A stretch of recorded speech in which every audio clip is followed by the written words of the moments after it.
Hello दोस्तों, स्वागत है आपका हमारे चैनल ओके पॉइंट 247 में। तो यूपी आर्बिनल जेई सिविल और यूपी आर्बिनल टेक्नीशियन ग्रेड सेकेंड का रिजल्ट आ गया है। जिन साथियों का सिलेक्शन हुआ है उनको हमारी तरफ से बहुत ढेर सारी शुभकामनाएं। अब आज से 15-20 दिन मैक्सिमम 25 दिन के अंदर ही आपका ज्वाइनिंग लेटर आ जाएगा। तो ज्वाइनिंग लेटर आने के बाद में ज्वाइनिंग लेटर के साथ बहुत सारे फॉर्मेट अटैच होते हैं, उसको डॉक्यूमेंट को बनवाने होते हैं। यदि आप नहीं बनवाते हैं तो बहुत प्रॉब्लम होती है, बहुत समस्याएं झेलनी पड़ती है आपको। आपकी सीनियरिटी गिर जाती है, आपको प्रमोशन में बहुत लफड़ा होता है। इसलिए इस वीडियो को पूरा इस देखिएगा, स्किप बिल्कुल मत करिएगा, क्योंकि मैं ऐसा कोई पार्ट्स इसमें डाला ही नहीं हूँ जो कि छोड़ने लायक हो। बिल्कुल ध्यान से मैं अपने ज्वाइनिंग लेटर को दिखाऊंगा। जो बच्चे सिविल के हैं, तो चाहे वो इलेक्ट्रिकल, मैकेनिकल, सिविल किसी भी डिवीजन डिपार्टमेंट के हैं, किसी ब्रांच से हैं, यदि वो जेई हैं, तो बिल्कुल डिट्टो यही ज्वाइनिंग लेटर उनका भी आएगा। बस कॉपी पेस्ट रहेगा, मेरे नाम के स्थान पे उनका नाम रहेगा, ठीक है। और थोड़ा सा डिफरेंट रहेगा, सब कुछ वहीं रहेगा, बस कहीं कहीं चेंज रहेगा टेक्नीशियन ग्रेड सेकंड के लिए। तो आप मेरे ज्वाइनिंग लेटर से आप कंपेयर करके आप बिल्कुल प्रिपेयर हो जाइए कि हमें कौन कौन से डॉक्यूमेंट बनवाने हैं, ठीक है, और कितना जल्दी बनवाना है, किनके किनके पास जाना है, मैं सब वीडियो में बताऊंगा, ठीक है। तो यदि आप नए हैं तो प्लीज़ मेरे चैनल को सब्सक्राइब कर दीजिए और बेल आइकन को प्रेस कर दीजिए, ताकि आने वाली हर एक वीडियो की नोटिफिकेशन आप तक सबसे पहले पहुंचे। और एक बात और कि जिन साथियों का सिलेक्शन नहीं हुआ है वो निराश बिल्कुल ना होएं। आप बिल्कुल से मेहनत कीजिए। ऐसा नहीं है कि आप बिजली विभाग में आपका सिलेक्शन नहीं हुआ, अभी एनटीपीसी में वैकेंसी आने वाली है, ठीक है ना। रेलवे में वैकेंसी आने वाली है, सेल में वैकेंसी आने वाली है, इसरो में आने वाली है, डीआरडीओ में आने वाली है, ठीक है ना। यूपी ट्रिपल एस के तहत वैकेंसी आने वाली है। तो ऐसा नहीं है कि ये बिल्कुल आपका लास्ट ऑप्शन था। आप मेरे साथ जुड़ कर तैयारी करिए। एक एक पल पल आपके मैं परछाई की तरह आपका साथ निभाऊंगा, ठीक है। तो आप प्लीज़ बस हिम्मत मत हारिए, एक बार फिर से एक सेकंड बर्बाद मत कीजिए, फिर से उठिए, फिर तैयारी कर दीजिए, है ना। कैसे नहीं होगा आपका सिलेक्शन, ठीक है। तो आप बिल्कुल हताश मत होइए। चलिए, तो हम बात करेंगे कि इस ज्वाइनिंग लेटर में, जैसे ये मेरा ज्वाइनिंग लेटर है। अब मैं इस ज्वाइनिंग लेटर के अंदर क्या है ना, जो इम्पोर्टेंट पेज है उस पेज को हम बाहर निकालें, क्योंकि ये ज्वाइनिंग लेटर है, इसके साथ कम से कम 20 से लेकर 24 पेज आए हुए हैं। इस 24 पेज में बहुत सारे डॉक्यूमेंट कैसे बनवाने हैं उसका फॉर्मेट भी है, ठीक है। क्या क्या हमें रिपोर्टिंग करते समय लेके जाना है ना, किस तरह से क्या प्रारूप होना चाहिए, कौन उस पर साइन करेगा, कौन नहीं करेगा, सब कुछ इस ज्वाइनिंग लेटर में लिखा रहता है, ठीक है। तो हम लोग ज्वाइनिंग लेटर के भीतर के पेज को हम लोग देखेंगे, पढ़ेंगे, और जो जो डॉक्यूमेंट लिखा होगा बिल्कुल डिट्टो आप बनवाने की कोशिश करोगे, ठीक है, तुरंत। जो जो ज्वाइनिंग लेटर के पहले बनाया जा सकता है उसे आप तुरंत बनाओगे। जो ज्वाइनिंग लेटर आने के बाद जो फॉर्मेट यूज होगा उसे आप ज्वाइनिंग लेटर आने तक का इंतजार करोगे, ठीक है। तो इसके अंदर यदि हम चलें तो सबसे पहले ये देख सकते हैं, मैं पूरा नहीं पढ़ूंगा क्योंकि आप वीडियो रोक करके पढ़ लीजिएगा, है ना। ये देख सकते हैं, उत्तर प्रदेश राज्य विद्युत उत्पादन निगम लिमिटेड, अशोक मार्ग, शक्ति भवन, लखनऊ, ठीक है। यहाँ पे मेरा नाम लिख रखा है, ठीक है, ओम प्रकाश यादव पुत्र श्री शंकर लाल, और ये अनुक्रमांक नंबर है और मेरा पता है। आपको बस यहाँ पे थोड़ा सा चेंज होगा, यहाँ पे नाम आपका रहेगा, ठीक है। यदि जो लोग सिविल के हैं, यहाँ पे जो अवर अभियंता बिल्कुल यहीं रहेगा। यहाँ पे विद्युत एवं यांत्रिक कट के क्या हो जाएगा, जानपद हो जाएगा, है ना, या फिर, है ना, जानपद हो जाएगा सिविल वालों के लिए। और जो लोग टेक्नीशियन के हैं यहाँ पे और अभियंता कट के क्या हो जाएगा, यहाँ पे हमारे पास टेक्नीशियन ग्रेड सेकेंड, ठीक है, टेक्नीशियन ग्रेड सेकेंड हो जाएगा बस, और कोई इसमें अंतर नहीं होगा। बाकी इन सब चीज़ों को आप देख सकते हैं। और एक बात और मैं बता दूं कि जैसे ही आपका ज्वाइनिंग लेटर आता है, इसी के साथ में आपको बता दिया जाता है कि आपको कौन सी परियोजना आपको अलॉट हुई है ना।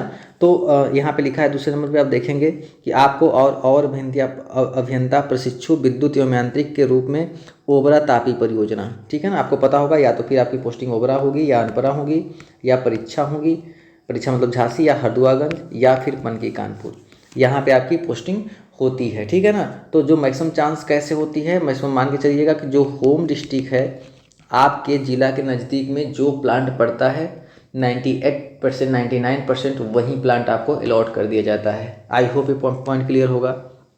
ठीक है, तो इस ज्वाइनिंग लेटर में आपको कौन सा परियोजना अलॉट हुआ है ना, और साथ ही साथ में आपको कब रिपोर्टिंग करना है ये भी आपको इसी में, जैसे हम हमारे डेट में देखिए कि 25/5/2022, मतलब कि ये 25 मई को हम लोग को ज्वाइन करना था। ठीक है ना, कहाँ पे, हमें ओबरा में। अब सवाल एक बात यहीं पे मैं क्लियर कर दूं, ये देख रहे हैं 29 अप्रैल को क्या आया था, 29 अप्रैल को ज्वाइनिंग लेटर आया था और 25 मई को बिल्कुल से हमें ज्वाइन करना था। इसका मतलब है कि 25 से 28 दिन ही टाइम मिलते हैं मात्र आपको, मतलब समझ लीजिए कंप्लीट 20 से 25 ही दिन आपको टाइम मिलते हैं डॉक्यूमेंट बनवाने के लिए। इसलिए वीडियो बहुत इंपॉर्टेंट है, वीडियो पूरा देखना। क्यों? क्योंकि a little knowledge is danger things, कम ज्ञान खतरनाक होता है। आप वीडियो दौड़ा दौड़ा के देखोगे, है ना, क्योंकि आपकी तो ट्रेन छूट रही होती है, तो क्या होगा कि आप दौड़ कचहरी के चक्कर काटोगे। जब नहीं समझ में आएगा तुरंत आप हमें फ़ोन करोगे। वीडियो कंटिन्यू देखना, बिल्कुल विदाउट स्किप किए वीडियो देखो, है ना। ऐसा कुछ मैं नहीं छोड़ूंगा जो आपको पूछने लायक मुझसे बचे। ठीक, तो 20 से 25 दिन बनेंगे डॉक्यूमेंट बनवाने के लिए।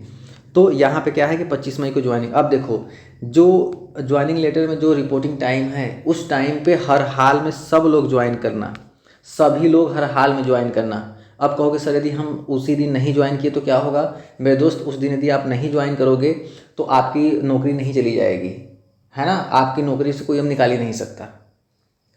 दिक्कत सिर्फ क्या होगी कि आपकी सीनियरिटी क्या हो जाएगी, गिर जाएगी। आपकी सीनियरिटी अब कहोगे सर सीनियरिटी से क्या मतलब है? मेरे दोस्त, जैसे मान लो इसको ऐसे मैं समझा दूँ आपको, बस जल्दी से, ज़्यादा टाइम नहीं। जैसे ABCDEF लोग हैं, इतने लोग, एक मिनट यार, ठीक है, जैसे हमारे पास बहुत लोग हैं, जैसे एक देख सकते हैं, जैसे ABCDEF इतने लोग हैं। जैसे मान लो 25 तारीख को इनको ज्वाइन करना था तो 25 तारीख को ज्वाइन करेंगे। अब कुछ लोग होंगे तो जो लोग 28 तारीख को ज्वाइन करेंगे, तो ऐसा नहीं है कि इनकी ज्वाइनिंग रुक जाएगी, ये ज्वाइन करेंगे। लेकिन ज्वाइन करेंगे तो मान लो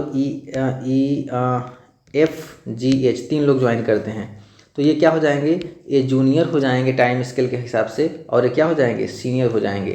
तो जब जूनियर हो जाएंगे तो जो प्रमोशन क्राइटेरिया है और जो यहाँ पे जो क्वार्टर अलॉट होता है सीनियरिटी की बेसिस पे, वो भी क्या हो जाएगी, इनकी पीछे हो जाएगी। इसलिए आपको उसी दिन ज्वाइन करना, हर हाल में उसी दिन ज्वाइन करिएगा। जैसे यहाँ पे तो कुछ लोग थे जो कि लोको पायलट में थे, दूसरे संस्थाओं कहीं न कहीं विभाग में काम कर रहे थे, तो उनको आने में थोड़ा सा लेट हो गया था। कुछ लोग जून में ज्वाइन किए, है ना।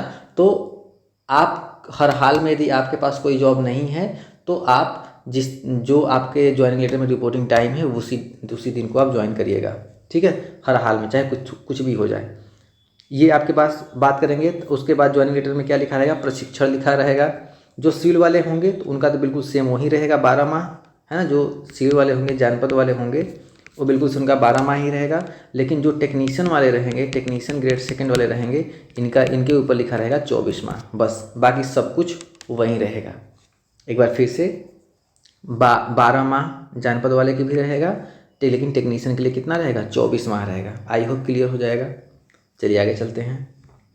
तो ये आप एक बार पढ़ लीजिएगा, ठीक है, इसे आप पढ़ लीजिएगा, मैं पढ़ूंगा तो फिर, है ना। तो पहला पॉइंट क्या था हमारे पास, प्रशिक्षण।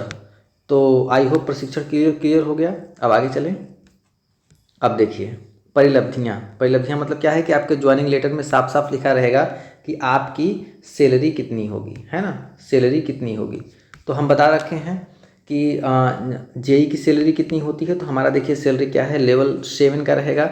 जो प्रारंभिक वेतन है ये है हमारे पास 44,900, ये बेसिक है। इस पर क्या जोड़ेंगे आप, DA जोड़ेंगे, ठीक है ना, प्लस के शिफ्ट अलाउंस आप जोड़ेंगे, ठीक है। और तो सब कुछ जब जोड़ेंगे तो आपके बड़े आराम से, है ना, 58,000 के समथिंग में पहुंच जाएगा, ठीक है। और टेक्नीशियन की बात करें, जो टेक्नीशियन है इनकी भी सैलरी हम यूट्यूब पे पढ़ा दिए हैं, आप देख लीजिएगा, है ना। इनका भी जो बेसिक होगा हमारे पास, इंक्रीमेंट इनके में जेई में इंक्रीमेंट नहीं लगता, ये बात याद रखना। जेई का बिल्कुल फ्रेश 44,900 पे ही इनकी ज्वाइनिंग होती है। जबकि मैं टेक्नीशियन की बात करूँ तो इनका जो बेसिक होता है 27,200 करीब समथिंग रहता है।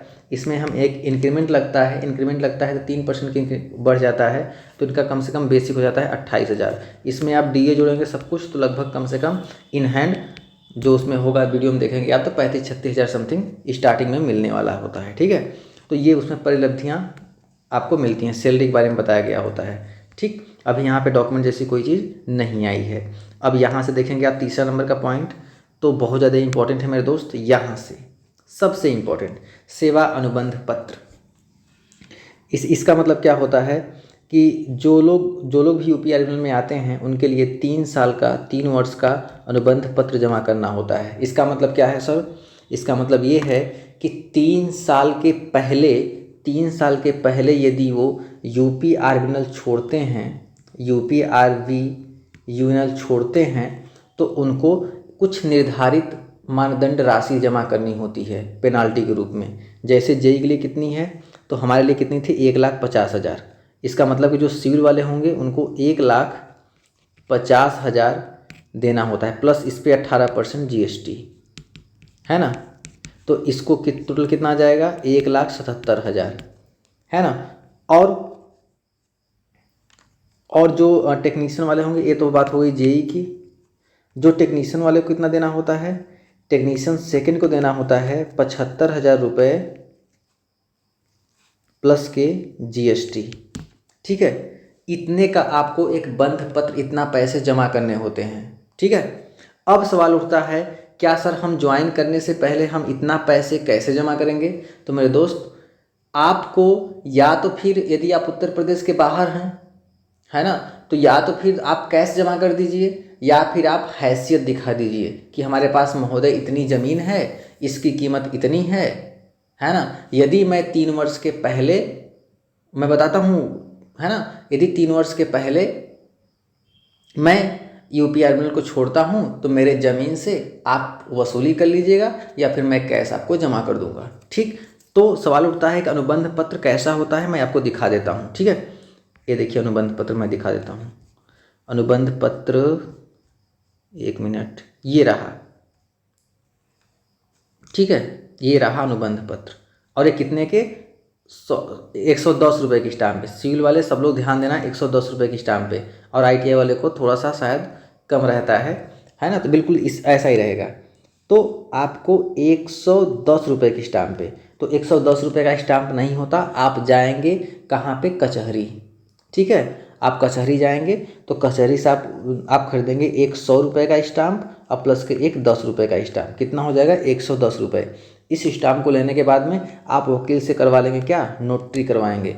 नोटरी करवाने के बाद में जब नोटरी करवा लेंगे तो आपको ज्वाइनिंग लेटर में, है ना, ज्वाइनिंग लेटर में, ये जो आपको ज्वाइनिंग लेटर मिलेगा, ये जो ज्वाइनिंग लेटर आपका आएगा, इस ज्वाइनिंग लेटर में ही फॉर्मेट रहेगा। इस ज्वाइनिंग लेटर में क्या रहेगा? फॉर्मेट रहेगा। और इस फॉर्मेट को कंप्यूटर वाले दुकान के पास जाइएगा, कहिएगा कि भैया ये जो टैक्स है ना, इस टैक्स को आप इस स्टाम्प पे क्या कर दीजिए? इस स्टाम्प पे आप स्कैन कर दीजिए। ठीक है, जो ज्वाइनिंग लेटर में जो फॉर्मेट आएगा, उस फॉर्मेट को क्या करना है?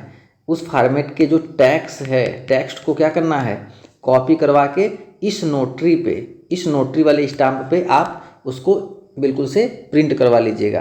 प्रिंट करवाने के बाद में अपने हाथ से देखिए बंध पत्र इस पे लिखा है, सबसे इंपॉर्टेंट है, भर लीजिएगा। इसमें लिखा है कि इस अभिलेख द्वारा सब लोगों को, ये नाम लिखा है हमारे पास, ये पापा का नाम लिखा है, और जिनकी हमने ज़मीन दिखाई है, जिनकी ज़मीन दिखाई है वो ज़मीन हो गया हमारे पास, और ये हो गया। इस पर लिखा है साफ साफ, आप वीडियो को रोक करके देख लीजिएगा।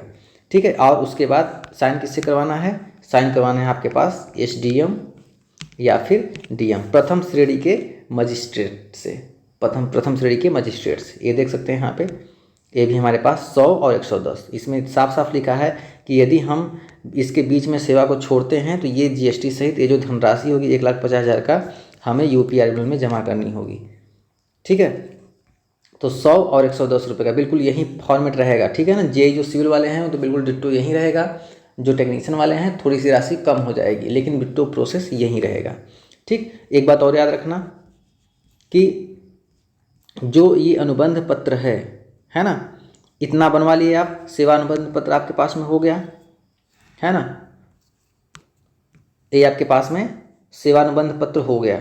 ठीक है, कितने का? 110 रुपये की स्टाम्प पे देखिए, और 1.5 लाख का। अब एक 1.5 लाख संपत्ति आप कैसे जमा करेंगे सरकार के पास में, गवर्नमेंट के पास में? 2 तरीके हैं।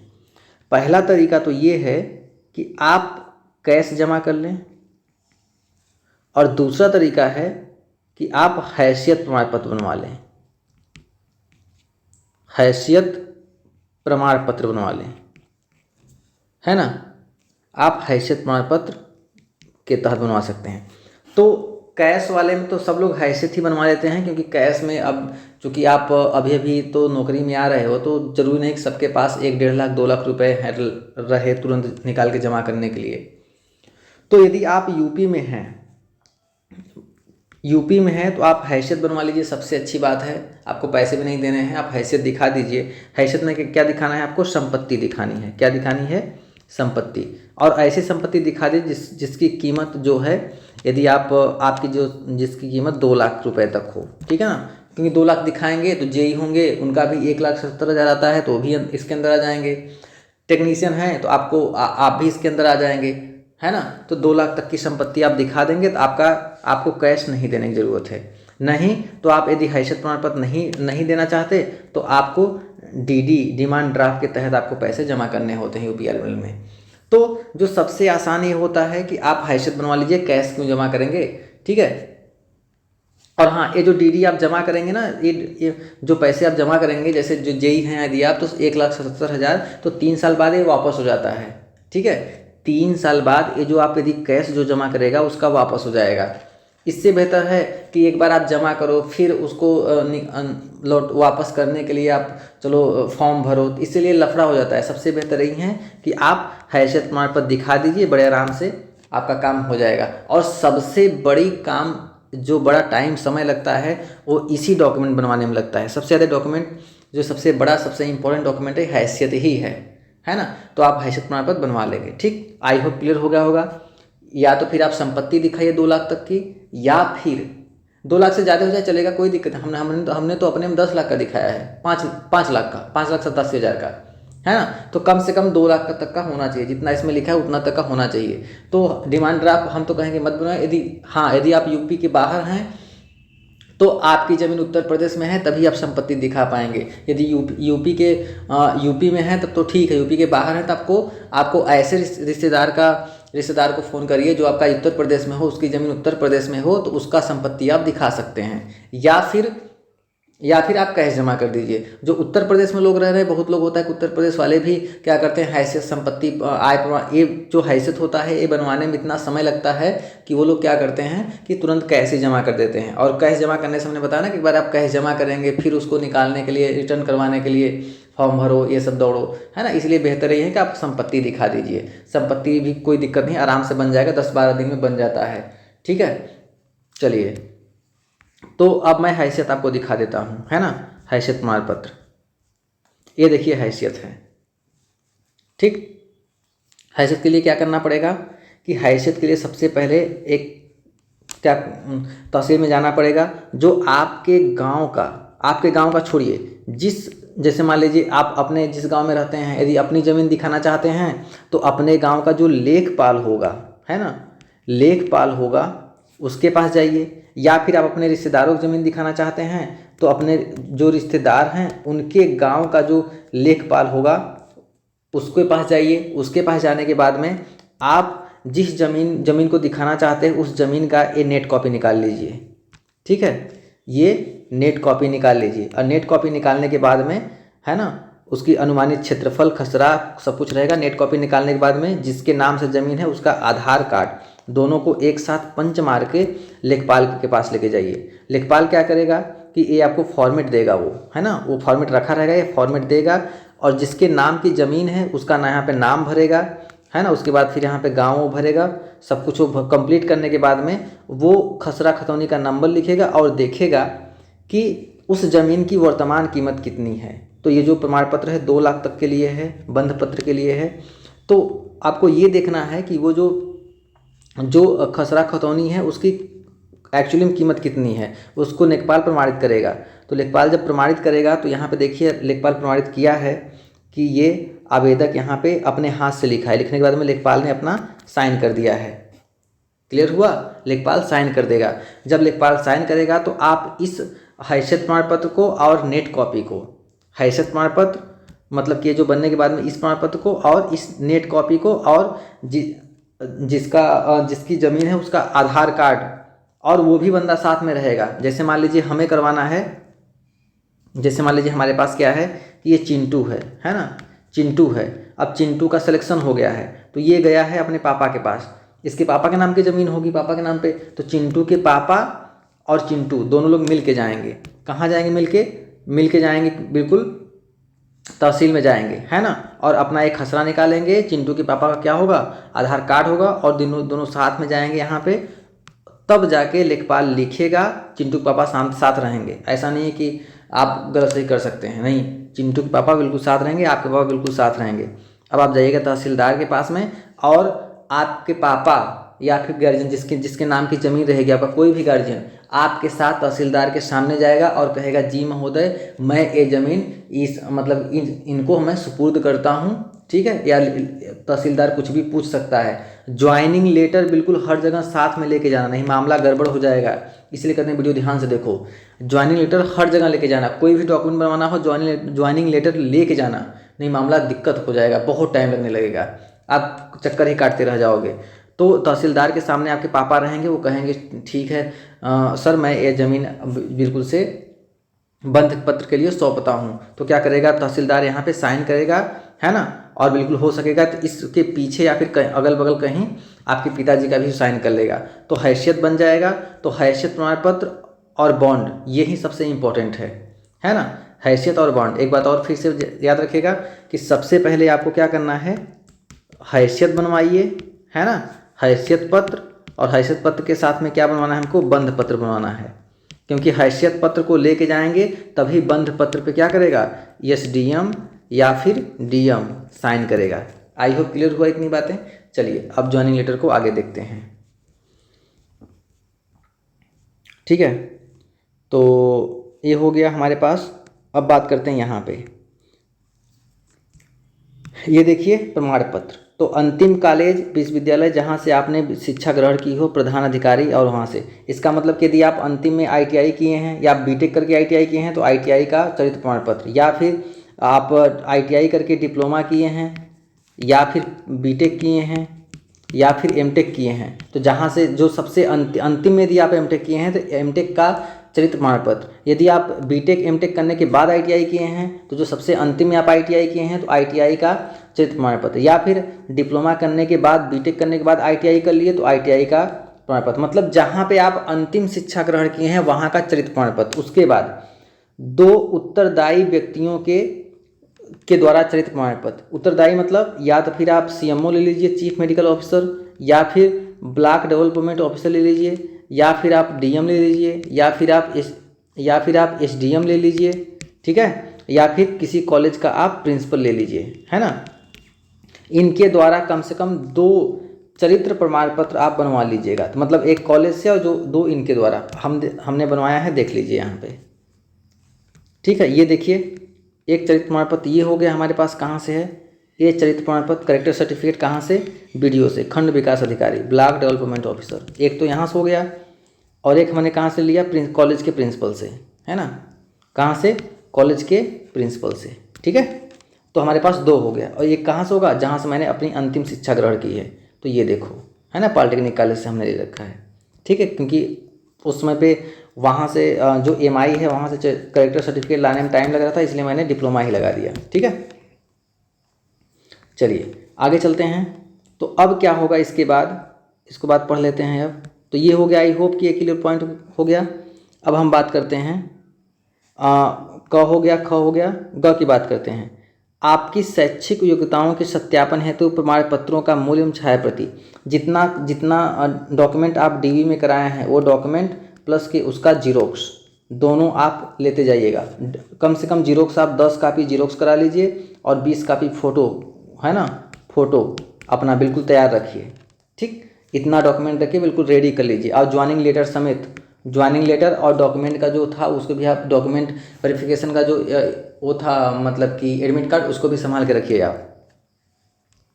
इसके बाद यदि आप कहीं जॉब कर रहे थे, घ की बात करें तो कहीं यदि आप जॉब कर रहे थे तो उस जॉब का एनओसी, नॉन ऑब्जेक्शन सर्टिफिकेट, ये होना चाहिए। आप रेलवे में थे सिंचाई विभाग में थे, सेल में थे, किसी भी विभाग में आप काम कर रहे हैं तो वहाँ का एनओसी बहुत बहुत बहुत ज़रूरी है। जब तक आप एनओसी नहीं लेके आएंगे आपको ज्वाइनिंग नहीं मिलेगा। ठीक है, इस बात को आप याद रखिएगा। नेक्स्ट की बात करें तो गृह जनपद के संबंधित मुख्य चिकित्सा अधिकारी से प्राप्त है ना, तो जो मेडिकल सर्टिफिकेट होता है ना, मेडिकल सर्टिफिकेट हमने बना रखा है, इस पे वीडियो आप देख लीजिएगा। तो जो मेडिकल सर्टिफिकेट है, मेडिकल सर्टिफिकेट आप अपने जो गृह जनपद से, जो जिला चिकित्सालय है वहाँ से बनवा लीजिएगा। देखिए इस तरह से है ना। और जहाँ जाइएगा एक से कैसे बनवाते हैं, मैंने इसके डिटेल वीडियो बना रखा है, ये देख सकते हैं, certificate of fitness for government service. इसमें कोई मेडिकल नहीं होता है। ठीक है, बस आपको क्या करना होता है, बस आप जिला अस्पताल में जाइए, पर्ची कटवाइए 1 रुपये की, और सभी डॉक्टरों से, हड्डी के डॉक्टर, आँख के डॉक्टर, है ना, और मतलब डिफरेंट स्पेशलिस्ट से आप क्या करिए, उस पर्ची पे साइन करवा दीजिए और सीएमओ के पास लेके जाइए, जो डिस्ट्रिक्ट का सीएमओ है, और वो क्या करेगा, और ज्वाइनिंग लेटर साथ में लेके जाना। मैं बार बार कह रहा हूँ, नहीं तो परेशान होते रहोगे आप। ज्वाइनिंग लेटर लेके जाना, उसके बाद फिर यहाँ पे क्या होगा, आपका नाम होगा, देखिए see the rule of fundamental rules, एक गवर्नमेंट जॉब के लिए, देखिए ईपीआर डिपार्टमेंट जूनियर इंजीनियर नील, है ना, इस तरह से क्या करेगा वो बिल्कुल करेगा, आपको एक बार बुलाएगा। ठीक है, बुलाने के बाद में क्या होगा, ये आपका कंप्लीट तैयार हो जाएगा। तो आई होप यहाँ से आपका क्लियर हो जाएगा। तो आपको मेडिकल सर्टिफिकेट भी बन गया। अब क्या करना है आपको, अब क्या करना है, देखो हो गया। यहाँ पे कौन कौन से पॉइंट हुए, गृह जनपद हो गया, सक्षम अधिकारी द्वारा निर्धारित प्रपत्र, यदि आपके पास आरक्षण है तो आप ओबीसी वाले, एससी, एसटी या ईडब्ल्यूएस, इन सबको सर्टिफिकेट जरूर लेके जाना है, भले ही उनका चयन जनरल में हुआ हो। ठीक है ना, तो ये लोग सर्टिफिकेट लेके जाएंगे। जो बाहर उत्तर प्रदेश के बाहर हैं वो तो यूआर में आएंगे, जैसे बिहार वाले हैं यूआर में आएंगे, झारखंड वाले, मध्य प्रदेश, छत्तीसगढ़, सब किस में आएंगे, ए अनरिजर्व कैटेगरी में आएंगे। ठीक है, लेकिन बाकी जो आरक्षण में आते हैं, जो ओबीसी में है, एससी है, एसटी है, ईडब्ल्यूएस में आते हैं, तो उनको प्रमाण पत्र लेके जाना बहुत ज़रूरी है। ठीक है, इसके सबसे लास्ट में आपको घोषणा पत्र बनवाना है ना, 10 रुपये की स्टाम्प पे आपको क्या करना है, घोषणा पत्र बनवाना है। तो घोषणा पत्र कैसे बनेगा मैं दिखा दे रहा हूँ।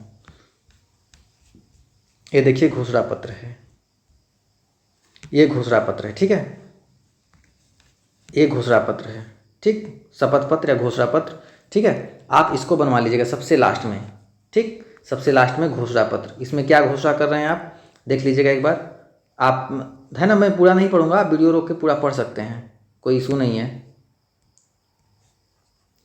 मैं ओम प्रकाश यादव, उम्र 26 वर्ष, पुत्र श्री शंकर लाल, ये गढ़वा, और मैं शपथ लेता हूँ कि ये आप देख सकते हैं।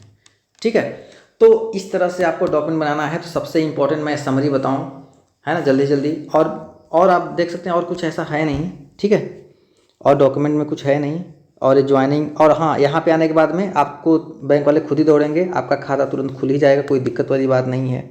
और प्रशिक्षण सुविधाएं, टीए, ये सब सभी सुविधाएं आपको मिलेंगी, कोई दिक्कत वाली बात इसमें नहीं है। ट्रेनिंग के दौरान आपको खाना वाना सब कुछ फ्री मिलेगा, कोई दिक्कत नहीं है, सब कुछ है इसमें, आपके ज्वाइनिंग में रहेगा, आप पढ़ लीजिएगा। इस वीडियो को रोक करके भी आप पढ़ सकते हैं। ठीक है, तो मैं समरी बता दूं कि टोटल आपको करना क्या है।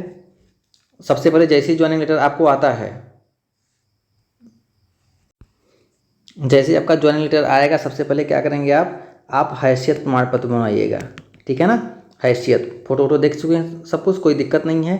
हैसियत के बाद क्या बनवाएंगे आप, बंध पत्र बनवाएंगे। ठीक है ना, तभी बंध पत्र बन जाएगा। उसके बाद क्या बनवाएंगे आप, जो category certificate, OBC, SC, ST, EWS, इसका सर्टिफिकेट आपके पास होगा ही, नहीं होगा तो बनवा लीजिएगा। इसके बाद सभी डॉक्यूमेंट का जो डीवी में लेके गए हैं उसका 10 ठो कॉपी प्लस के 20 ठो फोटो कॉपी कर लीजिएगा।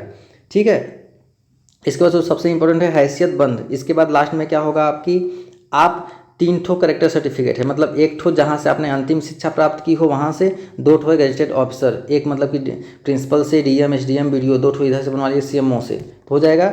लास्ट में आप शपथ प्रमाण पत्र बनवा लीजिएगा। इतना कंप्लीट कर लीजिए, उसके बाद आप टाइम टू टाइम ज्वाइनिंग के लिए बिल्कुल तैयार रहिए। तो आई होप वीडियो लंबा होगा, लेकिन मैंने फुल इन्फॉर्मेशन देने के लिए, मैंने इन्फॉर्मेशन के साथ कोई कंप्रोमाइज़ नहीं किया है। डिटेल, है ना, नहीं समझ में आएगा तो फिर कीजिएगा, इसका मैं अलग अलग वीडियो भी मैं बना दूंगा। ठीक है, कैसे कैसे बनाया है, किसके किसके पास जाना होगा। तब तक के लिए thank you, take care, bye bye.